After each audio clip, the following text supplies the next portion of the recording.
Yeah, this game. Yeah, it's interesting. You know what you were saying about your son and how he took to it a little bit more. But the game seems to be for someone like him, but it's also not like his bread and butter when he can play something like Skylanders or a Lego game. Well, and the issue for me is like as his dad, like I like playing games with him, and Knack has a terrible co-op experience. But Lego Marvel, we can sit down and play together, and each of us is getting something out of it, right? Like I don't feel like either experience is compromised. He's not frustrated because he can't do the things that I find enjoyable. And I'm not bored because I'm not stuck doing very, very simple, repetitive gameplay stuff. Right. It's just outside of my interest level at this point. Remember, viewers, tweet your questions at IGN, #PS4, just like Andy Salazar did. Steve, what age group do you think would enjoy Knack, and how many of those people are getting a PS4 at launch? Yeah, that's a really good question. Well, like I said, my son is 8, and he enjoyed the game. I've seen at GameStops and Best Buys when they've had kiosks with this setup. Most of the people who are sitting there playing it seem to be, 6 to 12 years old. So this is a little bit spoiler here. Let me skip past this cutscene. So this is a bigger Knack. And this is one of the problems I have with this, is that the decision for how big or how small you're going to be in a level is based less on how well you're doing and more on what the designer wants you to have. So you start off this level, you're already big, and you're not really going to get much bigger or much smaller than this throughout the course of the level. So this premise that you're going to grow and shrink based on your actions and have this interesting risk versus reward for gathering relics and using them in combat, you just end up being really constrained by what the developer wants you to experience at the time. So either you have to trade in all your relics at the end of a level to open a gate, or you start a level right next to a gigantic box of crates, so even if you die, you're still a big Knack when you come in and replay the level. Right, so there's no strategy really in it. There's no... Very little, Yeah. very little. I mean, there are a few interesting super moves, and some of the enemies actually have interesting, here's a great example of a cutscene that, well, why don't I just play that? Like, why do you have to show me jumping off a bridge when I was just standing right there? So there are some interesting enemies that require different tactics. Like this guy lobs shells at you, and then he spits out this purple goo, and there are other tanks that have energy fields and things like that, and enemies with ranged attacks and area of effect powers and things like that. So you get a little more excitement just in determining how you're going to face each individual enemy. But Knack himself is pretty much the same start to finish. The things that you're doing at the very beginning of the game are largely the things you're doing at the end. And that's a little difficult for me to swallow. But I do like, as I said, the sense of scale. Like he's really big here, and it's a very different kind of feel than you get when you're that little tiny Knack wandering around through the forest.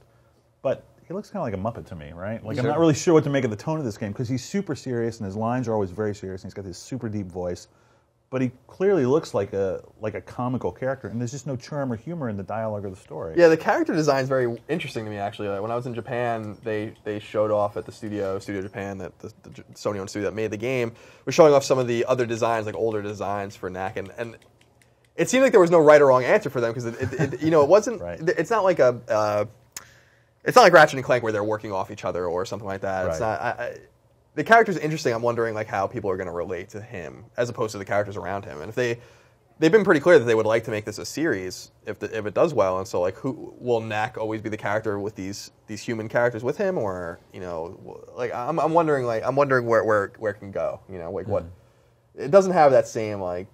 It doesn't seem to aesthetically have that same je ne sais quoi that like Ratchet and Clank has or something like that. Classed it up with that. Yeah, That was nice. I don't know, French. Yeah, I mean, same with Spyro, right? Like, look what happened with Spyro. Spyro's now at the center of this gigantic Skylanders experience. And I don't know that Knack really lends himself to that. I mean, is he going to be in the new version of PS All-Stars, maybe? Yeah. Like, it could totally be. I was going to say, if All-Stars survived, would have been cool to have him in there. It's just weird, too, that the main characters in both Knack and Killzone are named Lucas.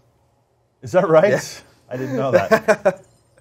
So you see there, that was a neat superpower that I triggered where I was able to sort of send out some of my relics to defeat the enemies and then they come back to you. And that's a really cool effect, but that's sort of all it is. So here we are throwing tanks around at bad guys. What is Knack? Do we know? What is the creature? So that's a little confusing as well. So there's another character called the Doctor, and you saw him in the previous cutscene as I walked out onto this clearing. And the Doctor found Knack and then sort of also kind of created Knack at the same time. So he's made up out of these relics, which are these generic blocks that he's made out of. And the relics are the remnants of some long-lost civilization. And the current civilization uses them now as a source of power. So they use them to fuel their cars and their planes and their generators and things like that. So that's sort of what Knack's made out of. And there's a little bit of that in the story, sort of the quest for relics and what they mean and who controls them. But again, it's a little jumbly. It doesn't really make a lot of sense. For example, you're spending a lot of time fighting the goblins, and it's never established that you should be trying to defend the humans from the goblins, because it turns out the humans have been pretty terrible to them. They've run them out of their cities, and the goblins are basically just trying to fight back. And it's not sort of like a complicated, sophisticated take on morality and sort of the circumstantial nature of it, like you'd get in a game like Spec Ops, where it's like, I don't know who the good guys are here. This just seems like lazy storytelling to me, honestly. Yeah, it's interesting. I didn't really know what their motivation was, either side really. So it's cool. I'm actually looking forward to just seeing what this game's all about. Like, I played it in such pieces at events. We haven't really gotten the full picture. Oh yeah, this is a really impressive. Yeah, that's cool. So here's a nice graphical power. effect. PS3 couldn't do that. Yeah, PS4 absolutely cannot do that. So that's sort of a tornado effect where Knack takes the relics that he's made up out of and spins them around his body. And the levels are nice, and you can get some destruction here. That's kind of cool. It's it's not like Battlefield or anything, but it's still kind of nice to have that as an effect. This feels very empty. Yeah, like there's nothing going on. Yeah, and that's the emotional and narrative content of the game as well, Damon. It's not just sort of the gameplay. It's just there's not a lot to it in terms of what. Here you go. One police car is over here now. Yeah, right. Yeah, shaking his fist at you. Darn you, Knack. So I don't know. I mean, I think there are things about this game to enjoy, and I think it definitely has elements that show a lot of potential. But just overall, the entire experience just left me cold. It wasn't, I'm sitting there loading this game up and thinking, oh, there's also Killzone and Resogun on this thing, and here I am playing Knack. It took me, I guess, about 11 hours to finish the game, and I'm like Colin. Like, I try to seek out every little thing. There are plenty of collectibles to get in the game. But one of the annoying things is the collectibles are only available if you're playing through the full game. So when you finish the game, you unlock the individual chapters and can go back and play them again. But the individual chapters don't have the collectibles in it. Really? So you can't go back and like hunt for the ones you missed? Yeah. Wow. Yeah. That's bizarre. You can do it, but you can only do it in the context of replaying the entire game from start to finish. Wow, that's going to annoy PS3trophies.org over there. I'll tell you what.